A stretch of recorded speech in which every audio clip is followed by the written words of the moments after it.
Yay. All right. Michael Gebben here, your mind mechanic, tuning up hearts and minds one at a time so your ideas don't die in your heart, your head, or your hard drive. Today's post is inspired by a post inside of a group called Full-Time Filmmaker. The post says, I met a guy today who for the last 2 years has been watching spontaneous tutorials, including paid ones, reading books, paid memberships, learning about all aspects of filmmaking, but he didn't shoot one single video yet. So what's the point? And that inspired me to have a whole series of things that I ended up essentially sending some of my clients today, and some posts that I made. And it's very fascinating because I put feel bad because you love researching and learning more than you actually doing what you're learning and researching. I said for some, maybe fear has kept you stuck from acting on what you're learning. And for others, researching and learning may be your doing. There are ways for you to make money simply sharing what you are learning and researching, or getting paid to research and learn. Just figure out what's actually going on, or you will continue to be stuck. So is fear keeping you from taking action on what you're learning? Or do you just love learning and researching and would love to just get paid to do that? Once you have the clarity and realize there isn't a right or wrong answer here, you can then make a decision and move forward in a powerful way. And as I say, watch the M&Ms pour in, which is the magic and miracles start to happen in your life. See, there's so much judgment, and the thread was filled with all sorts of things. Oh, well, he's not confident, not this. I get it. But there's a lot of judgment thrown around at times that a person who genuinely loves to actually learn, and we're all versions of lifelong learners. But let's take this person who's maybe filmmaking. Maybe for you, it's learning about being a writer. Maybe it's learning about being a photographer, a videographer, something else. And you have taken no action to have the business, or maybe you've even bought the gear, but you haven't taken the gear out. You have to ask yourself, if you just keep learning and being a consumer, and you keep researching and learning, do you really love that? Because some people go, I just love learning. And there's nothing wrong with that. And there are careers. See, now the problem is there's a cliche line that says, those who can't do, teach. So somebody who would really genuinely like to be a teacher and loves to learn and loves to potentially teach what they learn and loves to research won't even do that because they believe that they should actually be running a business and they should be doing the doing of the thing that they're learning. But neither are right or wrong. But when you stay stuck in this oscillation between, I love to learn, I love to research, but then I've got to do, and I'm supposed to build a business and hire people and do this and do that. What I find is that people will stay stuck. I have stayed stuck when the thing that's in my heart that I want to do, I feel shame because people are judging me that you want to do that. I ran a very successful video production company. I'm not coaching because I chose coaching and speaking and inspiring and what you're seeing here. I truly believe in my heart that it chose me. No different than, quite frankly, do I believe that I really chose videography when I ran my company from 2004 to 2020, because videography was not my passion. It was not something I was like, I didn't really have a passion. I thought I might go to school for kinesiology, be a personal trainer at Valley Total Fitness. I had a candy machine business in high school. I had all sorts of things. So I wasn't really set on any particular thing. But as my man Joe Pony would say, I followed my curiosity. But I want you to know that if you truly love learning and research, I even pulled up Fiverr here just for the giggles of it, to pull it up. Fiverr.com. I typed in research, and there are services: keyword research, market research, research and summary writing, market research analysis, internet research, Instagram influencer research, Instagram hashtag research, keyword research and competitor analysis. Research, that goes down here, Research Hunter. Like, this is just one site where there are people searching, because I typed that in. These are what people are searching that they need in the realm of using the word research. And so that doesn't involve whatever you're researching doing. And so some people just genuinely love school and learning and research. Potentially that is your doing, and you could have a career doing that. And the fact that you're resisting that and feeling forced to do something else is what's actually keeping you stuck. There's a guy, Mark Manson, go F yourself, basically, or whatever his book is, that orange book. I can't remember the title of it off the top of my head. Maybe you can leave a comment. But he's got a post that's called like "Screw Finding Your Passion." He's like, I got this buddy. He's been trying to have an online business for the last 3-4 years, and he's researched everything and tried all these things. He still isn't making any money, and then he gets an opportunity to do a logo design, graphic design job. It stays up all night, works on it, so excited about it. This is so much fun. And then the next day is like, man, I just can't figure out what I'm supposed to do with my life. And how many of you can relate to either you've been doing something in your life and you're stuck, or you have something that you love, but you keep pursuing something else because it's supposed to be the wiser thing, the scalable thing, the passive income, the more potential thing, right? What I find that has the most potential for people is not what people tell you has the most potential. What has the most potential is the thing that you're going to be willing to do and show up consistently and do.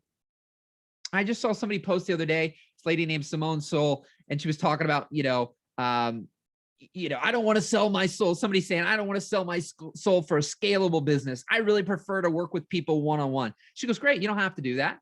You can have $1 million business doing that. If you had 20 people who paid you $50,000, but who would you need to be a person who would get paid $50,000 for your one-on-one coaching service? Now you could math it out a million different ways, right? But same thing with your videography, right? I know people who pretty much don't have any employees who've done $500,000 plus a year. And it's a small team, but they're getting $50,000 jobs, the $75,000 jobs, $10,000, $20,000, $30,000 jobs, right? So yeah, if you sell something for $150 and you're a single person, like if you were a coach and you were working for $25 an hour, there's not enough hours in a day that you're going to be exhausted for you to ever get to, let's say, $1 million, right? But there are ways, but there are people who are shoving ways on people and making people believe that they're wrong or shaming them because they really love to learn. So you love learning. That's the thing that you love to do all the time. But there are people right now, I've seen people who love reading books. I found things on Instagram with a few 100,000 followers where they're literally reading books for a living and then sharing those lessons and learnings on Instagram for other people. Right? I've seen people who are literally got YouTube channels where they're reading books live, and that's the channel, right? So there's lots of ways to do things, but we don't know what we don't know. And so one thing I wrote down today is imagine if you needed to cut down a tree for a second, and all that you had or knew that was available to cut down that tree was a butter knife. And you had to cut the tree down, right? You had to cut the tree down. And the only thing in your mind or that people told you to use was a butter knife. And all of a sudden you spend time, you're like, well, it's going to take me a long time to cut down this tree, and that's just like Andy Dufresne in Shawshank Prison, right? Andy Dufresne, if anybody knows who I'm referring to there. So you're cutting down the tree for 5 years, and you're making progress, probably not a lot. And it's a lot of work. It's a lot of hard work.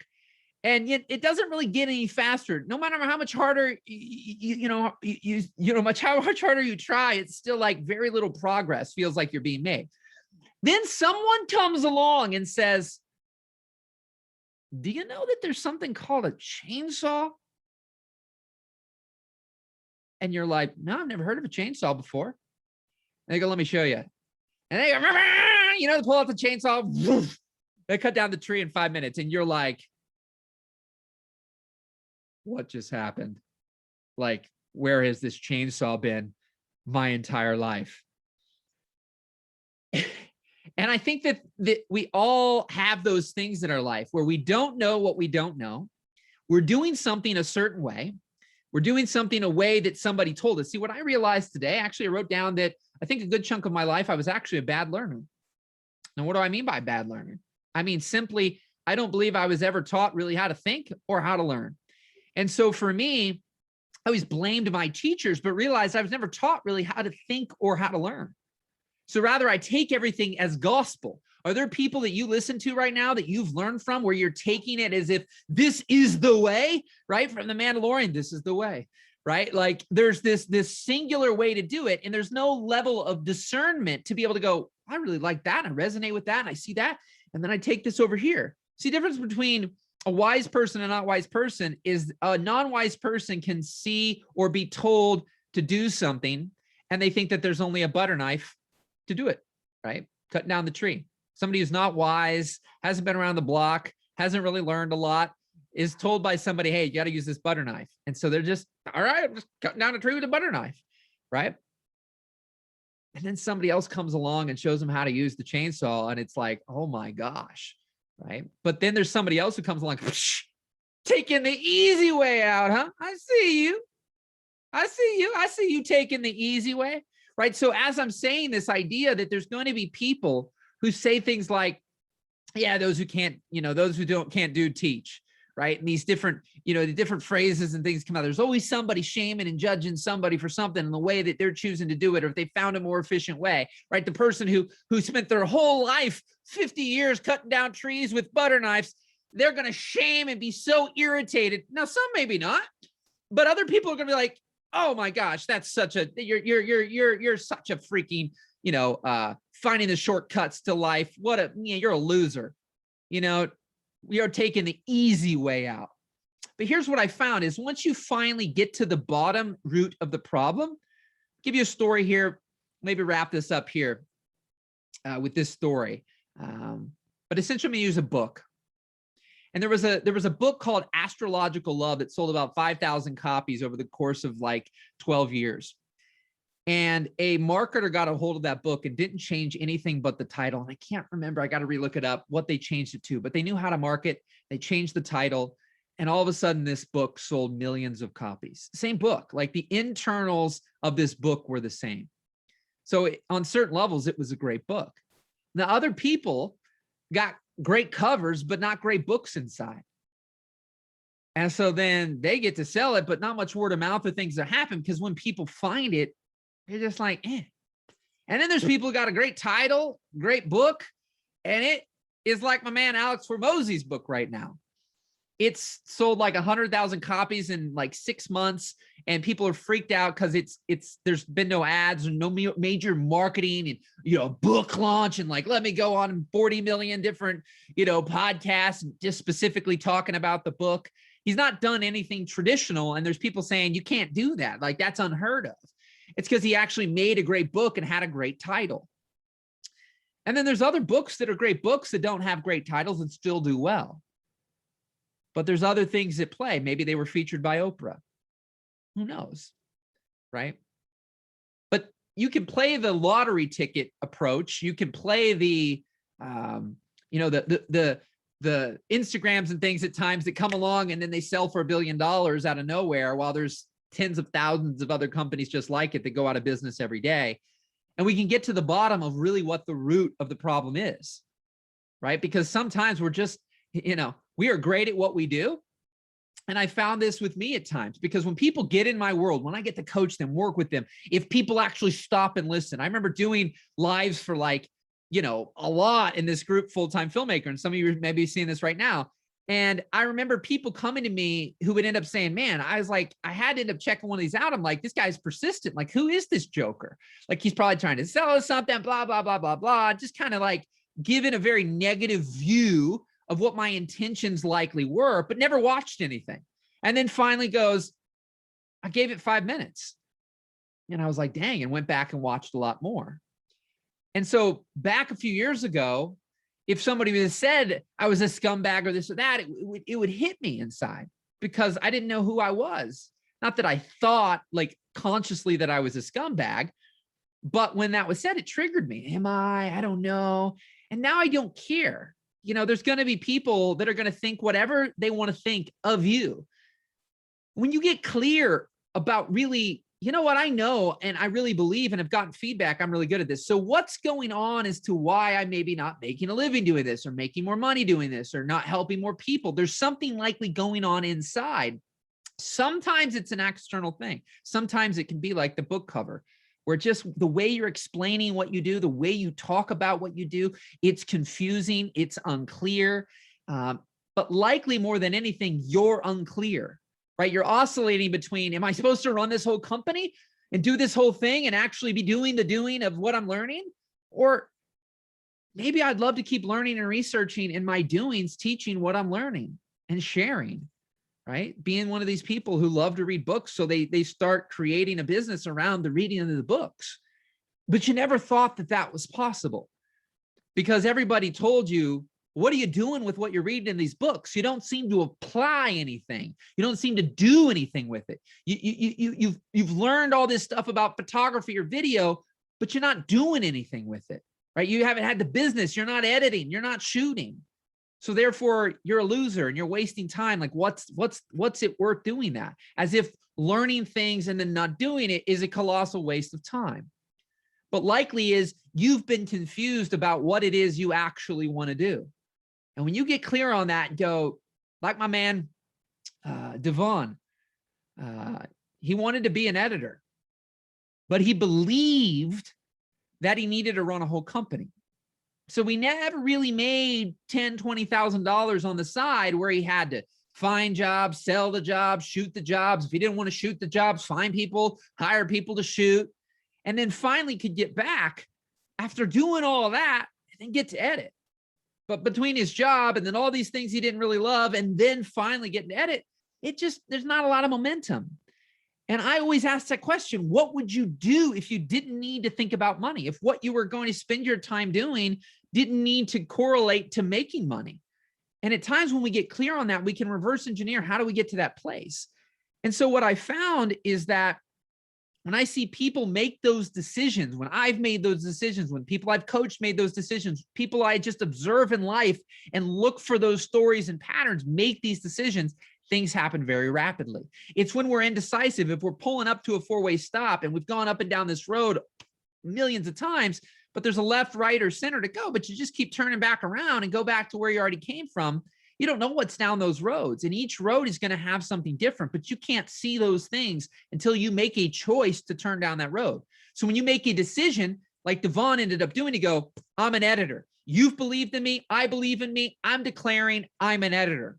When making that decision and not, I'm going to run a company and do all this stuff, everything shifted for him. People started coming into his life and offering him opportunities for editing positions that were friends, like they were referrals. Hey, I've just heard this thing and I thought of you. And he ended up getting a job and being the assistant editor on a Netflix documentary series called, I think it was High Score. It made it into the top 10. Then worked on an HBO series. He's on another Netflix series. And there were ups and downs after that, but he was able to quit his job and make substantially more than he made at his job and than he had ever made doing what others told him he should do, the things that had the more potential, the things that others made him believe is the way, no different than the butter knife. So for some people, the chainsaw would have been running the production company. That was a butter knife for him. The chainsaw for him was being an editor. So what is that for you? As you think about your life right now and get really honest with where you're at from your skills and your talents and your true desires inside. If you asked yourself, if you didn't need money, what activities would you spend your time doing? What would you keep doing that you're doing right now? What would you stop doing?